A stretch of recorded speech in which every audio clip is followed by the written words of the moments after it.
Good morning, my dear students.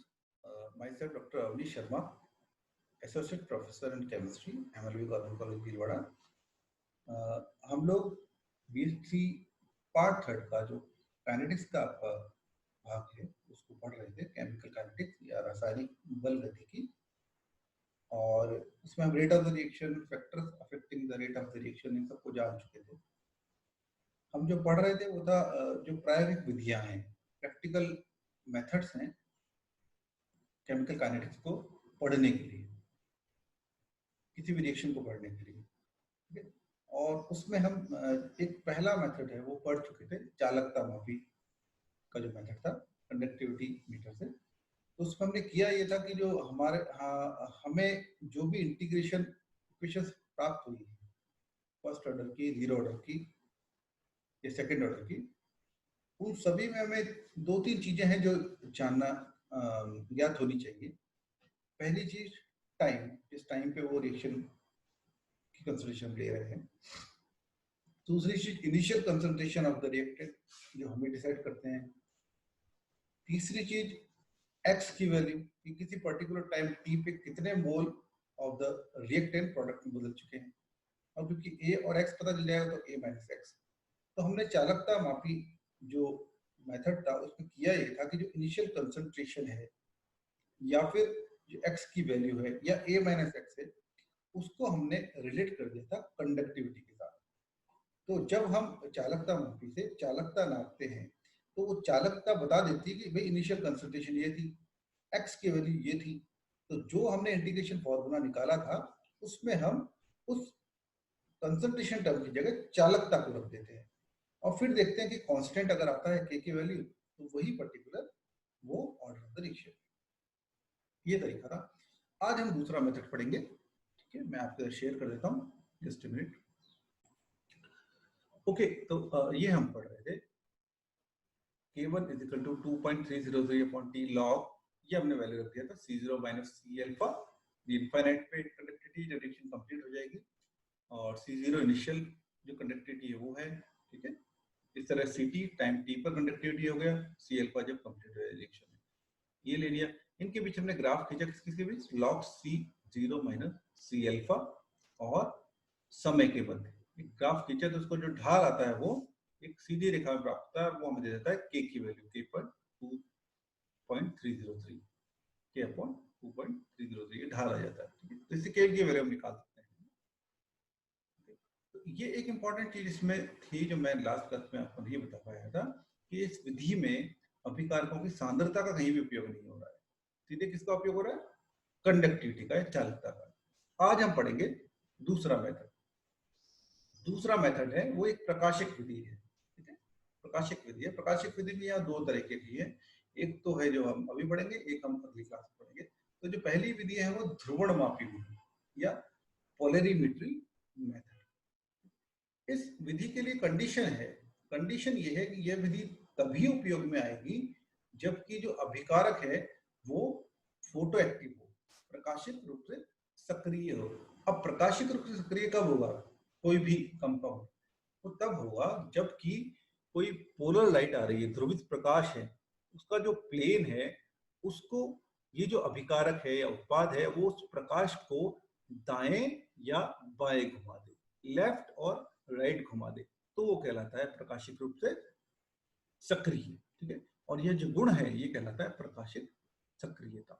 तो ध्रुवण मापी विधि है इंपॉर्टेंट। सबसे इंपॉर्टेंट चीज इसमें क्या है कि अभिकारक है वो प्रकाश सक्रिय होना चाहिए। प्रकाश सक्रिय क्या होता है, तो ध्रुवित प्रकाश के तल को दाईं ओर घुमा दे या बाईं ओर घुमा दे, ठीक है। और यह गुण क्या कहलाता है, प्रकाशिक सक्रियता, फोटो एक्टिविटी, ठीक है। जिस उपकरण से इसका अध्ययन किया जाता है उसे हम कहते हैं ध्रुवण मापी या पोलरीमीटर, ठीक है। तो जो कंपाउंड जो ध्रुवीय प्रकाश होता है उसको दाईं ओर घुमा देते हैं वो कहलाते हैं दक्षिण ध्रुवण घूर्णक, ठीक है। और जो बाईं ओर घुमा दे वो कहलाते हैं वाम ध्रुवण घूर्णक, ठीक है। तो दक्षिण ध्रुवण घूर्णक या वाम ध्रुवण घूर्णक, ये दो तरह के हो गए। जो दक्षिण ध्रुवण घूर्णक है ओके, उसको हम डेक्सोरोटेटरी भी कहते हैं, ठीक है। और जो वाम ध्रुवण घटक है वो लेवोरोटेटरी भी कहलाता है, लेवोरोटेटरी। ओके, तो डेक्सोरोटेटरी या इसको प्लस साइन से भी दिखाते हैं या इसको दक्षिण ध्रुवण घटक कहते हैं, जो कि ध्रुवित प्रकाश है उसको दक्षिणी साइड या दाई साइड में घुमा दे। ओके, और लेवोरोटेटरी या माइनस साइन से डिनोट करते हैं या इसको वाम ध्रुवण कहा जाता है। तो ये प्रकाशिक सक्रिय होने चाहिए जो भी हम अभिकारक ले रहे हैं, ठीक है। ये एक सेटअप है जिसमें हम देख रहे हैं ध्रुवणमापी कैसे काम करता है। तो एक ये प्रकाश का स्रोत है, कोई भी लैंप है उससे प्रकाश निकल रहा है, या बीच ये जो लाइट है स्कैटर्ड है, वो ऐसे स्कैटर्ड है, इधर उधर जा रही है, डायरेक्शन नहीं है उसका कोई, ठीक है। और जब ये ध्रुवक से गुजरती है, ध्रुवक क्या है, ये निकोल प्रिज्म है, दो निकोल प्रिज्म इस तरह रखे हुए, ये ध्रुवक हो गया, है ना। ध्रुवक से जब निकलता है तो जो लाइट है वो पोलराइज हो जाती है, वो एक प्लेन में हो जाती है, जैसे ये प्लेन में दिखाई दे रही है, यहाँ ये बिखरी दिखाई दे रही है, स्कैटर्ड दिखाई दे रही है। तो जैसे ही निकोल प्रिज्म से निकलता है तो ये पोलराइज्ड लाइट में चेंज हो जाता है या ध्रुवित प्रकाश में चेंज हो जाता है। अब ध्रुवित प्रकाश से क्या हो रहा है, आगे चल रहे हैं, आगे चले तो यहाँ क्या है, ये सैंपल सेल है, ठीक है, सैंपल सेल है। इस सैंपल सेल से इसकी लेंथ है एल डी है ना, तो यहाँ सैंपल सेल इसमें विलयन भरा हुआ है, तो यहाँ से ध्रुवित प्रकाश निकला, ये वापस यहाँ पर क्या लगा हुआ है, एक निकोल प्रिज्म विश्लेषक लगा हुआ है, ठीक है, और ये लेंस है। तो हमें जब देखना है तो यहाँ से देखना होगा। अगर ये विलयन है, इसमें कुछ भी नहीं है, कोई सॉल्यूशन नहीं है, तो क्या होगा, सोर्स से निकली लाइट, निकोल प्रिज्म से निकली लाइट, ध्रुवक से निकली लाइट, ध्रुवित प्रकाश हो गया, पोलराइज्ड हो गई लाइट, उसके बाद में यहाँ कुछ है नहीं, विश्लेषक से निकलेगी और सीधे में लेंस से दिखाई देगा जो लाइट थी उसी प्लेन में। लेकिन अगर इसमें कोई सॉल्यूशन बन रहा है जो कि प्रकाशिक रूप से ऑप्टिकली एक्टिव है, तो जब ऐसा कोई इसमें सॉल्यूशन बन रहा है जो ऑप्टिकली एक्टिव है, तो वो इस लाइट को दाएं या बाएं घुमा देगा। तो दाएं या बाएं घुमा देगा, तो हमें जब लेंस से देखना है तो इस विश्लेषक को हमें दाएं या बाएं घुमाना पड़ेगा उस लाइट को देखने के लिए। तो कितना वो दाएं घूमता है या कितना वो बाएं घूमता है, वो जो कोण है वो थीटा कहलाता है। तो जैसे हमने कंडक्टिविटी को कंसंट्रेशन से जोड़ा था पीछे, वैसे ही यहाँ पर उस थीटा एंगल को हम जोड़ेंगे किससे, कंसंट्रेशन टर्म से, और हमारा प्रॉब्लम सॉल्व हो जाएगा, ठीक है। ये सेटअप है इस प्रकाश जो हम पढ़ रहे हैं ध्रुवणमापी का, है ना। ये मैंने लिखा है यहीं पे, यहाँ पढ़ लीजिए। यहाँ ध्रुव एवं विश्लेषक एक निकोल प्रिज्म है जो मैंने बताया, तथा मध्य में एक सैंपल ट्यूब है, दिस वन। अतः जब ध्रुवित प्रकाश जब विलयन से निकलता है तो उसका तल इस जो विलयन से निकलेगा तो दाएं या बाएं घूम जाएगा, जो कि इससे पता चलता है कि प्रकाश को देखने के लिए विश्लेषक को किस दिशा में हम घुमाते हैं, विश्लेषक किस दिशा में घुमाना पड़ेगा, उससे पता चल जाएगा कि वो दाएं घुमाए या बाएं घुमाए, ठीक है। तो विल्हेल्म ने सबसे पहले इस सेटअप को, ध्रुवणमापी को यूज में लेते हुए एक रिएक्शन की स्टडी किया जिसे हम बहुत अच्छे से पढ़ते हैं थर्ड ईयर में। वो है इन्वर्जन ऑफ केन शुगर, या जो शर्करा है, इक्षु शर्करा, उसका प्रतिपन। प्रतिपन क्यों कहते हैं, क्योंकि इसमें जो प्रकाशिक गुण है वो इन्वर्स हो जाते हैं, इसलिए कहते हैं ना। ये है सुक्रोज सपोज, ठीक है, और ये दे रहा है ग्लूकोज और फ्रक्टोज। तो यहाँ पर इसमें डी है प्लस 66.5, डेक्सोरोटेटरी है भी 52.7, और ये एल 92.0 तक। अल्टीमेटली क्या हो रहा है, इसका इन्वर्जन हो रहा है ना, क्योंकि एल यहाँ पर -92.0 है ना। तो ये तीनों ही प्रकाशिक रूप से सक्रिय है। तो हमने जो विलियन जो सैंपल था उसके अंदर हम शर्करा लेंगे, ये रिएक्शन आगे बढ़ेगी, एसिड भी होता है इसमें, एसिड डाला जाता है, तो रिएक्शन आगे बढ़ेगी, जैसे जैसे रिएक्शन बढ़ेगी वैसे वैसे क्या होगा, डी से एल में चेंज होता जाएगा, तो वो एंगल बदलता जाएगा। उस एंगल को हमने किससे चेंज कर दिया, कंसंट्रेशन से। तो रिएक्शन प्रोसीड कर रहा है, उसको हम स्टडी करेंगे किससे, ध्रुवण से, ठीक है। यहाँ पर विशिष्ट जो घूर्णन होता है वो इक्वल टू होता है alpha T lambda is equal to alpha upon LC. यहाँ अल्फा तो प्रेक्षित घूर्णन है, लैम्डा प्रेरित प्रकाश जो सोर्स है उसकी तरंगदैर्घ्य है, एल विलयन में प्रकाश द्वारा तय की गई दूरी है, कितनी लेंथ की रखी है हमने इस ट्यूब की, वो लेंथ है, ठीक है। एंड जो सी है वो वैलेंट की सांद्रता है, ठीक है। तो यहाँ पर यदि जैसे हमने पीछे देखा टाइम 0 पर जो विशिष्ट गुणन है उसको हम r से डिनोट करें तो that is equal to r0, t बराबर t, किसी पर्टिकुलर टाइम जो है उस पर t पर विशिष्ट गुणन हो जाएगा r इक्वल टू rt, और इनफिनिट जब रिएक्शन कंप्लीट हो चुकी है तो विशिष्ट गुणन हो जाएगा r equal to r alpha. और जैसे पहले देखा था वैसे ही जो x की वैल्यू है, मतलब नंबर ऑफ मोल जो किसी पर्टिकुलर टाइम पे प्रोडक्ट में चेंज हो चुके हैं, उसको हमने यहाँ रिलेट कर दिया है विशिष्ट स्पेसिफिक रोटेशन से या विशिष्ट घूर्णन से, तो वो हो जाएगा r0 माइनस rt। ये वैल्यूज हमारे पास यहाँ से आ जाएंगे इस पोलरिमेट्री से, a minus x is equal to rt minus r alpha और a is equal to r0 minus r alpha. और ये आ गया हमारे पास फर्स्ट ऑर्डर रिएक्शन का integration equation, that is k1 is equal to 2.303 upon t log, ये जो ऊपर था ये क्या है a upon a minus x, तो a upon x a minus हमने लिख दिया है, जो हमने इसको चेंज किया था विशिष्ट गुणन में उसको लिख दिया है। ये हमारे पास फर्स्ट ऑर्डर रिएक्शन का पोलरिमेट्री द्वारा जो स्टडी कर रहे हैं वो इक्वेशन, ठीक है। अब हम इससे एक क्वेश्चन सॉल्व करके देखेंगे, जस्ट ए मिनट। हाँ, तो प्रश्न है ये,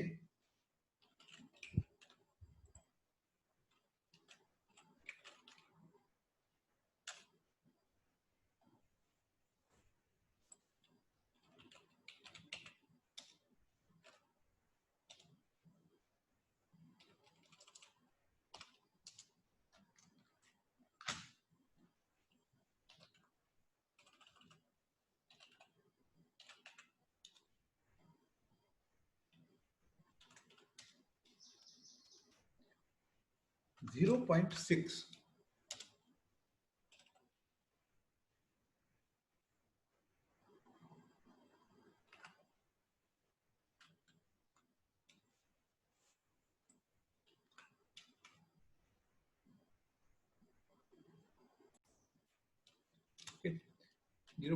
HCl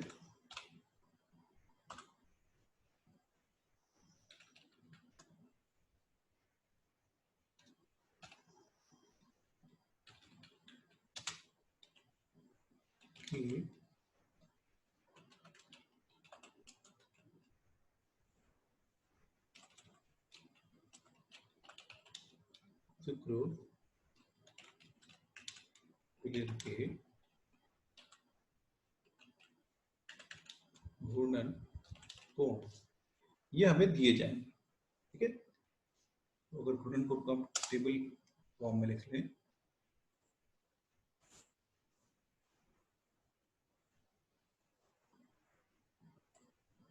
यहाँ पर लिया टाइम, समय ले लिया, समय 0, देन जब रिएक्शन शुरू हो रही 10,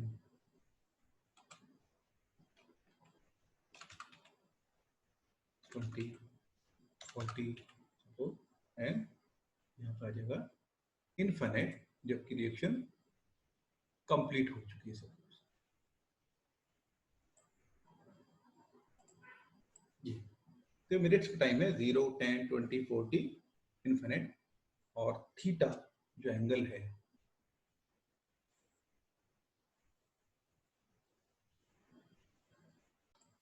ओके, तो थीटा एंगल हो जाएगा प्लस 30.4 नेक्स्ट प्लस 28.8 सपोज। ये हमें थीटा एंगल कहाँ से मिला है, उस पोलरिमेट्री से, कितना उस एंगल पे हमें घूमना पड़ा है उस लाइट को पोलरिटी देखने के लिए, उससे निकल जाएगा।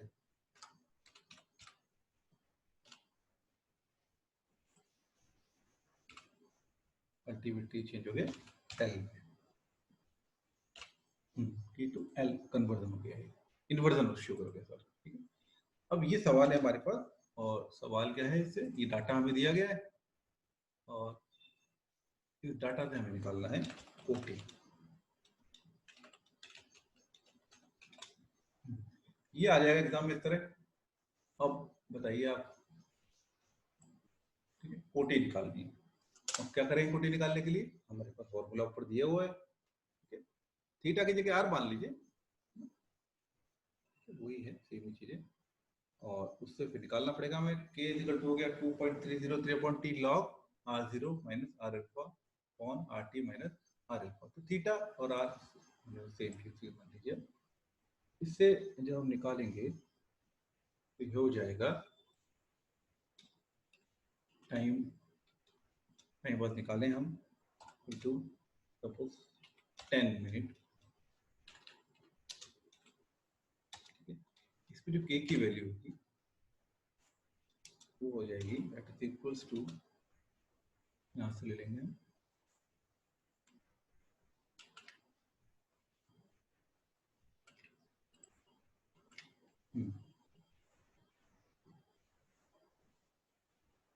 तो ये होगा R zero minus R alpha. और आर जीरो क्या है?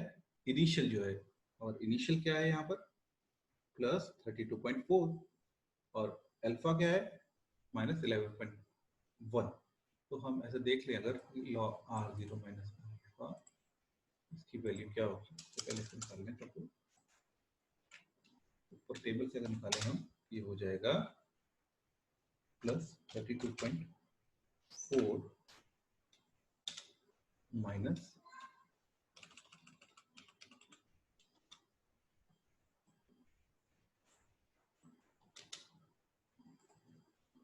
Plus 2.4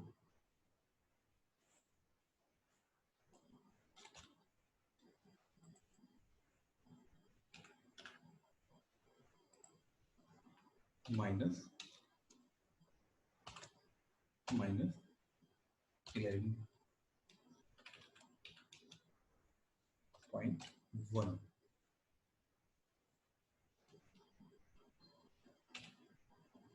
okay, and that is equals to, इसको सॉल्व करते हुए आ जाएगा plus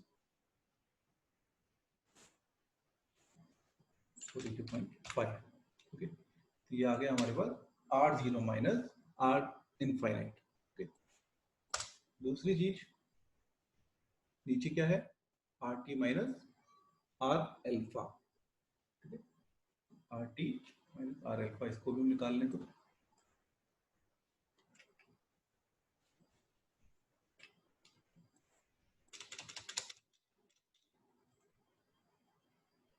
plus 2,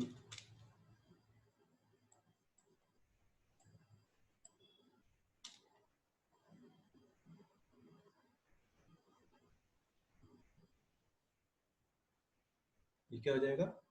R T different timing पे 10 मिनट पे ये है, 20 मिनट पे ये है, 40 मिनट पे ये है, ठीक है। अभी हम बात कर रहे हैं इसकी, suppose T is equal to 10। तो यहाँ पर जो आर टी हो जाए, आर टी क्या हो जाएगा? जो कि 10 मिनट पे है, 28.8। तो यहाँ ऊपर वाला जो वैल्यू है वो तो आ गया 43.5, और नीचे वाला वैल्यू क्या हो जाएगा देखते हैं अभी। ये हो गया प्लस 28.8, ये तो हो गया 10 मिनट पे, जो थीटा था उसको आर थी। और अल्फा हमें पता है 11.1 है, तो ये रखा तो आ जाएगा 39.9। तो ये तो कांस्टेंट रहेगा तीनों, 10 मिनट, 20 मिनट, 40 मिनट्स के लिए। और ये नीचे वाला जो है वो चेंज होता रहेगा। एक इक्वेशन लिख के देखें तो, सपोज ये वाली इक्वेशन है, किस तरह निकलेगा?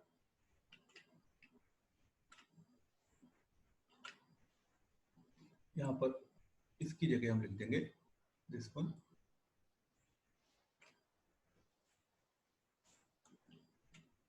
43.5, और ये आ जाएगा नीचे 39.9। ये किसके लिए है? T is equal to 10, time जो 10 मिनट बाद, ये निकल जाएगी 8.625 इंटू 10⁻3। अगर हर समय पे जितने भी टाइम पे इंटरवल हम निकाले हैं और k की वैल्यू कांस्टेंट आती है, तो फिर ये क्या होगा, ये जो इक्वेशन है उसी ऑर्डर से संबंधित होगी जिस ऑर्डर की इक्वेशन, इंटीग्रेशन इक्वेशन हमने ये वैल्यूज पुट की है। तो t इज इक्वल टू 10 पे आ गया। Suppose t is equal to 20, उस पे निकालेंगे हम। तो यहाँ पर सेम प्रोसेस क्या आ जाएगा, यहाँ पर ये तो ऊपर तो सेम रहेगा इनिशियल कंसंट्रेशन है ना, वो तो प्लस 43.5 है, चेंज हो जाएगा ये 39.9। तो यहाँ क्या करेंगे, यहाँ पर जो 20 मिनट के लिए हमारे पास है प्लस 25.5, इस पे माइनस कर देंगे 11.1 को, ये आ जाएगा, यहाँ पर तो आएगा भी 43.5 और नीचे आएगा, अगर हम इसको सॉल्व करें तो 36.6। एक्टिविटी को सॉल्व किया,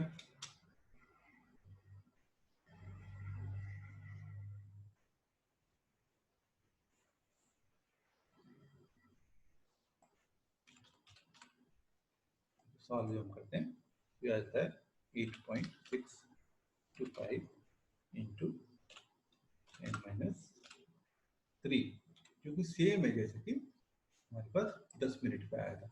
इसका मतलब क्या है, ये रिएक्शन जो है वो है first order reaction. First order कौन सी है, ये स्यूडो फर्स्ट ऑर्डर रिएक्शन है। जैसे हमने पढ़ा था कि इसमें H2 होता है, वो बहुत ही आधिक्य में होता है, ये हम पहले पढ़ चुके हैं। एक pseudo first order reaction type है ये, है ना।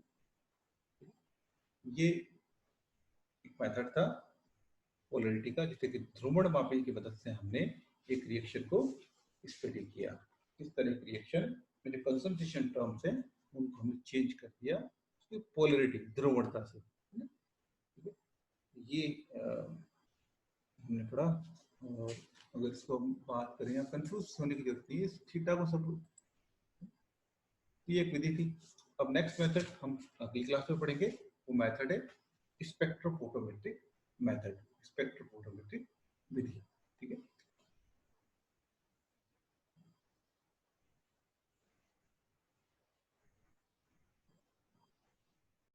या एक बात से आप कंफ्यूज मत हो जाइएगा, मैंने शायद थोड़ा कंफ्यूज नहीं हुआ, यहाँ हमने थीटा लिया है ना, यहाँ विशिष्ट कोण लिख सकते हैं, इसको थीटा लिया है, तो यहाँ आर है वो थीटा जो वैल्यू से सेम ही रहेगी, विशिष्ट कोण नहीं बता रहा है, तो इससे कंफ्यूज